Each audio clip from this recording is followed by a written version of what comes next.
It may seem like Apple is behind the competition a lot of the time. The company appeared to be slow to developments like widgets, bezel-less displays with camera notches and screens with high refresh rates. And with the iPhone 16 Pro, it appears to once again be late to the party, bringing generative AI features and a real button for the camera to its 2024 flagship. But if you will allow me to play therapist for a moment, I think it's not that Apple is slow, I think Apple is cautious, perhaps overly so. Caution on its own isn't a bad trait, in fact, it could be considered thoughtful rather than rushed to the cutting edge with its peers. Apple delivers, usually finding a slightly different approach that is often an improvement on what's out there. Just look at the Vision Pro headset or Apple Silicon, or even the iPod, the iPad, and the AirPods, which were far from the first of their kind when they launched. With the iPhone 16 Pro, the focus is on cameras and Apple Intelligence. The problem is Apple Intelligence isn't quite here yet. We can test some features in the developer beta that's currently available, but that's not necessarily the same as the experience the public will get when the update rolls out in October. It's not unprecedented for new iPhones to launch without some marquee features, sure, and thankfully there is still plenty that the iPhone 16 Pro brings. From camera control, the Fusion camera, and other video related updates to slightly bigger displays and iOS 18, the iPhone 16 Pro and Pro Max are intriguing successors, even absent the wanted intelligence features that are still to come. Arguably, the biggest change to the iPhone 16 lineup, not to mention the iPhone 16 Pro, is the introduction of camera control. This is a button on the right side of the device which has touch and pressure sensors on it to enable greater control with swipes and semi-presses. One of the things this was supposed to do was let you push slightly on the button to trigger focus, similar to what half pressing a DSLR shutter button would do. That function won't be available at launch, so I can't say if it's effective. But by the large, camera control is a very Apple approach to a feature that has been around for years. From phones by Sony and Nokia with dedicated shutter buttons to Android handsets with hardware-based double-click shortcut, the notion of quick access to your camera without having to fudge with the screen is a popular one. For good reason too. I've hated having to swipe or long press the icon on my iPhone's lock screen in the past, and even though I could set the iPhone 15 Pro section button to open the camera, it just wasn't positioned well and I'd have to give up my mute button. So, Apple isn't breaking new ground with its hardware shortcut for a frequently used app, but it does do a few things differently. With the touch sensor, you can swipe on it to tweak things like exposure, zoom levels, and tone, and the half press still works as a way to select options or go back out of menus within the camera control interface. In theory, it's a nice way to make changes in the fly. In reality, there are a few issues and they largely have to do with placement. The button sits a little further from the base of the phone than I'd like, so my fingers have to reach a bit more to press it, whether I was in landscape or portrait mode. This wasn't usually a problem when I had both hands free and could steady the iPhone with my other hand and readjust my grip. But if you are trying to take a quick shot with just one hand, the button's location can feel unintuitive. Of course, everyone has different finger lengths and ratios, so it's entirely possible that other people find this logical. It also depends on your grip. If you are cradling the bottom of the device in your palm, it's harder to maneuver. If you are covering part of the screen and reaching out for the button head on, it's slightly easier to use camera control. Still, even for those with the strongest claws, swiping and half pressing and double half pressing on the sensor is tricky. I was only ever really able to do that if I had my thumb holding up on the bottom edge and my middle ring and little fingers steadying the right end of the phone. Maybe this is a new camera grip I just need to relearn for this button. The awkward placement is a minor gripe compared to what I found most annoying, the button's touch sensor. Not only was it difficult to swipe through different settings when holding the device with one hand, it also reacts to accidental touches and swipes.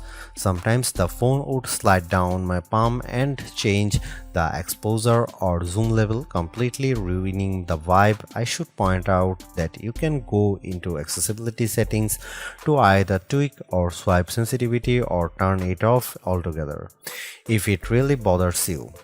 Honestly, if you are planning on making adjustments with camera control, it's best to have time, patience, and both hands free. In those situations, I had a lot of fun editing settings and watching them by reflected in the viewfinder in real time. I also liked zooming in and out of subjects, decomposing a shot, and tweaking exposure till I liked what I saw before then pushing down to snap the picture. I especially loved this while recording video since it makes slowly zooming in or out of a subject smoother than using the on-screen slider. Even if you are not a glutton for buttons, there are still some camera updates that might intrigue you. This year's flagships sport what Apple calls a 48 megapixel fusion camera, which has a faster quad pixel sensor. This enables what the company describes as zero shutter lag, which is wording it has used repeatedly over the years.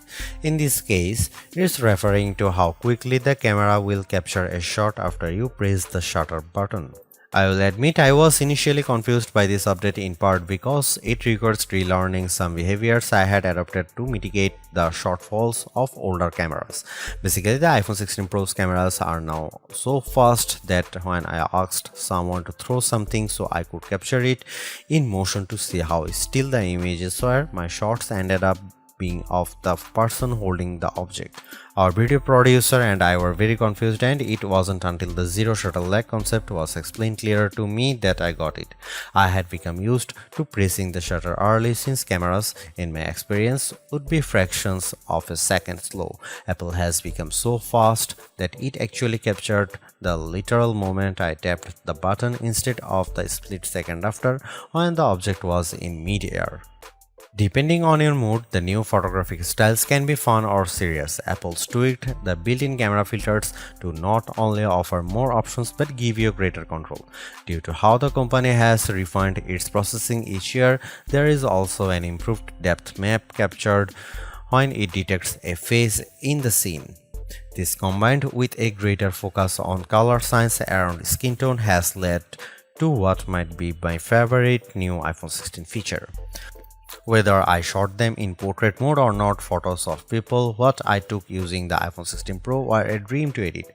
Simply switching between the standard, natural, luminous, quiet, or ethereal styles already resulted in improvements to be colors and shadows, but I could also tap on each thumbnail to across the new editing touchpad and drag a dot around. This let me more precisely tweak the hues and contrast levels, and an additional slider below let me adjust how warm the image was.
It's been about 2 months since the public beta for iOS 18 was released, and it was nice to get a taste of upcoming features like the new customizable home pages, expanded tap-back reactions, and the redesigned Photos app.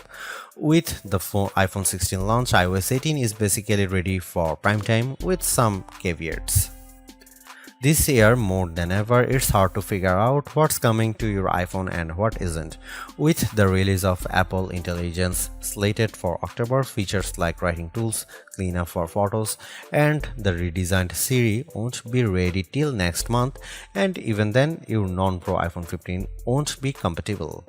Plus, some features that were teased at WWDC like Genmoji still haven't been added to the iOS 18.1 developer beta, which is where most Apple Intelligence features have been arriving as a preview for app makers. Within the iPhone 16 lineup too, there are things coming only to the Pro models like multi-layer recording in voice memos. It's confusing and can make choosing your iPhone a trickier decision, but for this review at least, the iPhone 16 Pro and Pro Max are getting everything. I cannot wait to try out multi-track recording in voice memos, and I hope Apple sees this yearning as a sign that it should bring this to more devices. It was nice to get time with iOS 18 even in the absence of Apple Intelligence. Honestly, I'm not even sure I'd like those features that much. In a similar way, Gemini AI was nice on Pixel 9 Pro series but didn't feel like must-haves. Some of the new iOS 18 touches I noticed immediately are the refreshed control center, which took some getting used to as I had to relearn how to swipe back to the home page since there are more pages to scroll through now. I especially enjoyed seeing the new little chat bubble appears on my voice recordings, indicating that a transcript had been generated for them, and though I haven't exchanged messages with Android toting friends yet, I'm glad to see RCS support is finally live this week. Though I was excited for the new custom routes tool in Maps, I struggle to actually create them. You can set your start and end points and have the app close the loop for you, or just tap landmarks or points on the map to get the route to basically connect the dots.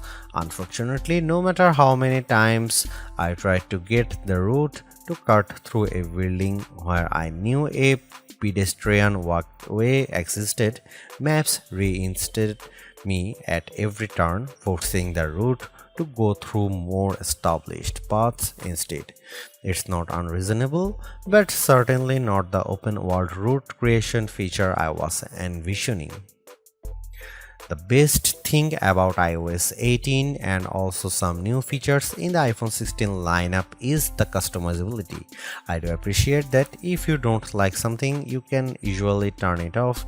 With the new ability to place apps outside of a rigid grid, you can now lay your home screen out just the way you like. The redesigned Photos app lets you create and pin collections so you can more easily find the pictures most important to you. And again, I'm glad Apple is giving people the option to turn off camera control altogether or adjust its sensitivity. Apple's caution is sometimes warranted, especially at a time when mistrust of AI-generated content runs rampant. The company taking its time to get Apple Intelligence right is understandable, but its deliberation doesn't always lead to winners. While I appreciate the attempt to differentiate camera control with the touch sensor for more versatility, I am not yet convinced on its usefulness. The good news is, and I cannot stress this enough, you have the option to tune it to your liking, and that's the theme I'm seeing in recent Apple features that hint at more thoughtfulness than usual. If you don't like something or if something isn't right for your needs, you can adjust or disable it. In iOS 18, you have greater control over your home screen's app layout and can pin custom collections for easier reach. In the Photos app, the action button introduced last year could have been a spectacular fail had Apple not let you still keep it as a mute switch. but it managed to give people more functionality while maintaining the status quo for those who are just as resistant to change. Change is scary, change is hard, but without change there is no progress. Apple's cautious approach is a tricky balancing act that's evident on the iPhone 16 Pro. Some new features like audio mix and custom routes in maps delivers mixed results, otherwise like photography styles are hits. Then there are the basic ingredients like good battery life and durable, attractive designs that Apple cannot neglect. The iPhone 16 Pro's subpar battery life holds it back from beating the competition, which is stiffer than ever this year, especially from Google. Luckily for Apple, most people who have iPhones are going to stick with iPhones. It's just easier. For those already sucked into the ecosystem, the iPhone 16 Pro are worth the upgrade from a model that's at least 2 years old. If you already have an iPhone 15 Pro, for the sake of our planet and your wallet, you might prefer to hold off on upgrading, especially since this year's devices aren't that much different.